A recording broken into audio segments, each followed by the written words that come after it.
अस्सलाम वालेकुम नाज़रीन, मैं हूं डॉक्टर साजिद और आप देख रहे हैं मेरा यूट्यूब चैनल एसएच फिजियोथेरेपी। कुछ दोस्तों को ये इशू बन गया, उन्होंने भी डिमांड की और कुछ कमेंट्स भी ऐसे आ गए कि गर्दन का जो दर्द है जिसको सर्वाइकल पेन कहते हैं हमारी मेडिकल लैंग्वेज में, उसके बारे में एक वीडियो बना दूं। तो पहले आपको मैं बता दूं कि ये सर्वाइकल पेन होता क्यों है, इसकी काजेस क्या है। बेसिकली ये दो पेन होता है, दो किस्म का। एक सिर्फ आपके जो गर्दन के मसल हैं, ये इनका पेन होता है, उनको अगर स्पैजम हो जाए या खिंचाव हो जाए जिसमें जिसको कह सकते हैं आप, तो तब ये दर्द होता है। कि दूसरा दर्द होता है कि किसी नर्व की कंप्रेशन की वजह से, या जो आपकी डिस्क है जो जिसको मोरों के दरमियान जो कुशन होता है उसकी वजह से, वो अगर उस डिस्क की बल्जिंग हो जाए या वो डिस्क आपकी फट जाए, रप्चर हो जाए, या कोई नर्व किसी और वजह से कंप्रेशन में आ जाए, तो वो दूसरी किस्म का पेन होता है। अब मेजॉरिटी लोगों को जो इशू है वो है मस्कुलर स्पैजम, यानी पट्टों के खिंचाव के बारे में। उनमें जो बंदे कांस्टेंट काम करते हैं ना, कंप्यूटर के काम करने वाले या मोटरसाइकिल ड्राइवर ज्यादा होते हैं उसमें, जो टीचर्स हजरात हैं वो इन्वॉल्व होते हैं इसमें, या जो वैसे दूसरे लॉन्ग ड्राइविंग करते हैं लोग, वो ज्यादा इन्वॉल्व होते हैं। और दूसरा पिल्लो ऊंचा रखने वाले भी लोग इसमें इन्वॉल्व होते हैं। ये मोस्टली इनका सब जो कंडीशन मैंने बताई है ना, इन सब का मस्कुलर खिंचाव होता है, यानी पट्टों का खिंचाव होता है, मस्कुलर स्पैजम। दूसरी जो कंडीशन है वो होती है नर्व कंप्रेशन। अब नर्व कंप्रेशन की जो वजूहात है ना, वो मुख्तलिफ हैं। यानी या तो किसी की डिस्बर्जिंग होगी है तो फिर भी उसको उसकी कंप्रेशन हो जाएगी, या किसी का मसल कोई ज्यादा टाइट हो गया है, जैसे जो गर्दन के मसल हैं उनमें से कोई मसल टाइट हो गया ज्यादा, उसके अंदर से नीचे से नर्व गुजर रहती है, वो नर्व फिर आप या आपके ना इधर बाजू के पूरे हाथ के पंजे तक आती है। मीन्स कि एक रुख उसका मुट्ठी की तरफ आता है और एक छोटी उंगली की तरफ आता है।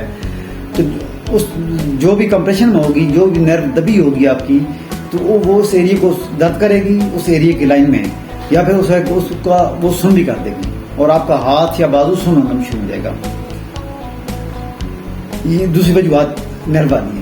अब नर्व की मुख्तलिफ काज हैं, जैसे डिस्क की डिस्बर्जन की वजह से होती है, किसी मस्कुलर खिंचाव की वजह से होती है, या आपके मोरे की जो क्या कहते हैं गैप जिसको कहते हैं, जिसका आपकी रप्चर हो जाएगी ना, तो बल्जिंग कहते हैं उसको बाहर निकालना, थोड़ी सी अपनी जो लाइन है उसकी उससे बाहर निकल आती है, उसकी वजह से वो कंप्रेस कर रही है। तो ये उसकी दूसरी वजूहत में आते हैं सारे। पहला जो मेरे जो एक्सप्लेनेशन है या डिमॉन्स्ट्रेशन है वो है सिर्फ पट्टों के खिंचाव के बारे में। यानी जिन लोगों को पट्टों का खिंचाव है उसकी वजह से दर्द हो रहा है, आपके गर्दन में दर्द होता है, इन साइडों में दर्द होता है, या इधर पीछे थोड़ी सा गर्दन से नीचे की तरफ जाता है, उसमें दर्द हो रहा है, उसके बारे में बात कर लेते हैं। तो अगली वीडियो इंशाल्लाह नर्व कंप्रेशन के बारे में आ जाएगी, क्योंकि उसकी एक्सरसाइजें मुख्तलिफ हैं और इसकी एक्सरसाइजें मुख्तलिफ हैं। इसके लिए मैं जो आज एक्सप्लेन करूंगा वो सिर्फ बंदे खुद कर लें, एक्टिव एक्सरसाइज वो एक्सप्लेन कर देंगे। उसके बाद जो अगली इंशाल्लाह वीडियो आएगी तो उसमें वो आगे ब्रीफिंग कर देंगे, जो डिमॉन्स्ट्रेशन होंगे वो दूसरी कर देंगे। सबसे पहले आपको पता चला कि मैं हर वक्त गर्दन में पेन रहता है, मेरे पट्टों का खिंचाव ज्यादा रहता है, गर्दन मेरी जो है ना उसमें अफड़ाव ज्यादा रहता है, तो ये उसकी निशानी है पट्टों के खिंचाव की। अगर उसमें डीप चले जाए, यानी ज्यादा उसको अगर ज्यादा हो जाए, तो फिर उसमें और भी मसाइल होते हैं कि आपके बाजू में दर्द आना शुरू हो जाएगा। यानी ये पट्टा आपका अगर खिंचाव में चला गया या पीछे वाला पट्टा खिंचाव में चला गया, तो आपके बाजू के पट्टे हैं वो भी खिंचाव में चल जाएंगे। इवन कि यहाँ तक हो जाएगा कि आपको ये सामने वाले जो पट्टे हैं ये भी खिंचाव में चले जाएंगे, जो पेक्टोरस मेजर कहते हैं ना, ये वाला छाती वाला सामने वाला पट्टा जो है ये भी। और बहुत बार ऐसा होता है कि आप दिल का दर्द उसको समझते रहते हैं, हालांकि ऐसा दिल का दर्द होता नहीं है। जो छाती में यकीनन जो दर्द है उसका इंप्रेशन जो ये बनता है कि मुझे छाती में दर्द है, इसका मतलब मुझे दिल का दर्द है, हालांकि ऐसे नहीं होता। सारे जो छाती के दर्द है वो दिल के दर्द नहीं होते, उसमें बहुत सी काजें होती हैं। लेकिन बाजार ये सामने वाला पट्टा इन्वॉल्व हो जाए तो आपकी छाती में दर्द होगा। अगर लेफ्ट में हो जाए तो ज्यादा खतरनाक होता है, बंदे को ज्यादा महसूस होता है। राइट में हो जाए तो फिर वो पट्टे का खिंचाव होता है मोस्टली, लेकिन वो फिर दिल का लोग नहीं काउंट करते। दर्द छाती में इस तरफ भी हो सकता है। तो आते हैं उसके लिए सबसे पहले कि अगर आपके गर्दन में दर्द हो गया है, पट्टों में खिंचाव हो गया आपका, तो फिर आपको क्या करना चाहिए। सबसे पहले आप कि ये जो पट्टे हैं उस पर बात कर लेते हैं। ये जो पट्टा है ना, ये है आपका सुप्रास्पाइनेटिस, इसको हमारी जबान में मेडिकल जबान में सुप्रास्पाइनेटिस कहते हैं।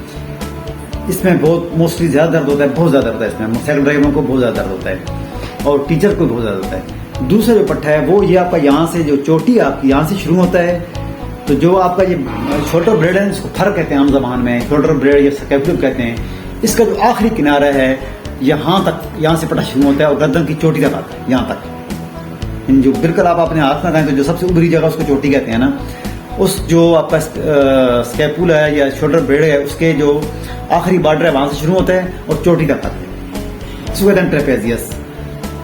ये दो पट्टे ज्यादा इन्वॉल्व होते हैं आपके दर्द में, इन दो पट्टों का दर्द बहुत ज्यादा होता है। और तीसरा बात, ये सामने जो पट्टा आता है ना आपका, यहाँ से उठता है, ये जो सामने वाला आपका कॉलर है, इससे कॉलर बोन कहते हैं ना, यहाँ से उठ के कान की पीछे जाके यहाँ ऊपर टच करता है, ये होता है स्टेर्नोक्लेइडोमास्टाइड। इन 3 पट्टों में दर्द ज्यादा होता है मोस्टली आम बंदों को, जो जैसे टीचर बताएं आपको मैंने, या मोटरसाइकिल ड्राइवर बताएं, या आम ड्राइवर बताएं, कंप्यूटर वाले बताएं, पुराने जमाने में टाइपिंग वाले होते थे, टाइपिस्ट, उनको ज्यादा होता है।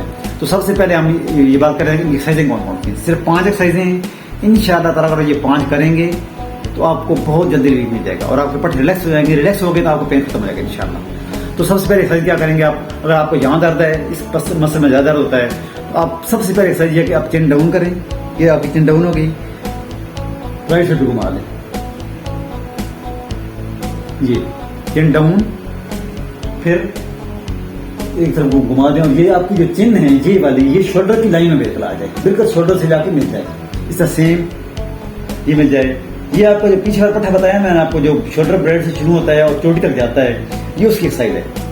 यानी उसको आप जिस तरफ दर्द है आप मुखालफ से में खींचेंगे ना, सेम समझ उसको अपनी ठोड़ी को खींचेंगे तो ये उसको आप थोड़ा लंबा करें, उसको खिंचाव दे रहे हैं। चिन डाउन करेंगे, फिर सेम साइड में करेंगे, चिन को मूव करेंगे शोल्डर की तरफ, तो वो पट्टा आपका टाइट होगा पीछे वाला।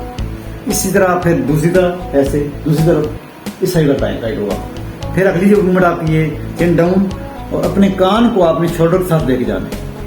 मेरा खुद ही जा रहा, मेरे खिंचाव ही रहता है, जो मैं मोटरसाइकिल ड्राइव करता हूँ ज्यादा, तो ये जो कान है इसको, इस कंधे के जो ये टॉप है उसके आपने टच करना, ये फिर चिन डाउन, फिर उसको ये इस तरह सेम दूसरी तरफ,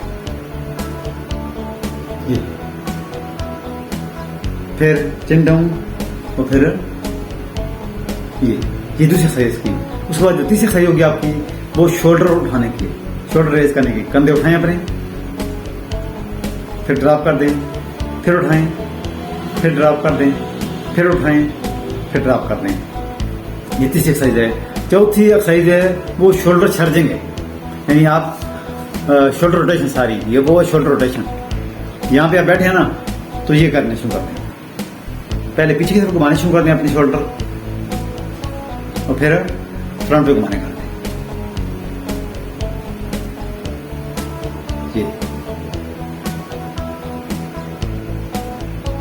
और जो लास्ट है वो ये है कि chin down and up, down and up, down and up, फिर डाउन एंड अप। ये 5 एक्सरसाइजें हैं। ये आप कम से कम 10 से 15 दफा करें सारी एक्सरसाइजेस, और आप देखेंगे इंशाअल्लाह कि विद इन 5 to 10 डेज आपके मसल बिल्कुल रिलैक्स हो जाएंगे और आपका पेन तकरीबन 90% क्लियर हो जाएगा। और इससे आगे आप जो आप जैसे जैसे काम करें, अगर मोटरसाइकिल ड्राइवर हैं या टाइपिस्ट हैं या कंप्यूटर ऑपरेटर हैं, कंप्यूटर पे काम करते हैं, या दूसरी ड्राइविंग करते हैं, या टीचर्स आप जैसे आप बुक्स रीडर हैं, वो सारे ये जो सारे लोग हैं, ये अगर इसको कांस्टेंट करते रहें, पेन खत्म होने के बाद सही करें तो आपको पेन होगा नहीं दोबारा। इंशाअल्लाह आपके मसल बिल्कुल रिलैक्स रहेंगे, इनका स्पैज़म खत्म हो जाएगा और आपको किसी गोली खाने की, किसी टीके की जरूरत नहीं पड़ेगी। तो वीडियो को पसंद आए तो लाइक करें, शेयर जरूर करें, और मेरे चैनल को सब्सक्राइब करना न भूलें। इसमें बहुत लोगों का फायदा है शेयर करने में। ऐसे ऐसे लोग हैं जिनको नहीं समझ आती, वो घर में ही बैठ कर काम करते हैं, वरना लोग ये दवाई खा खा के उनका बड़ा गर्क हो जाएगा।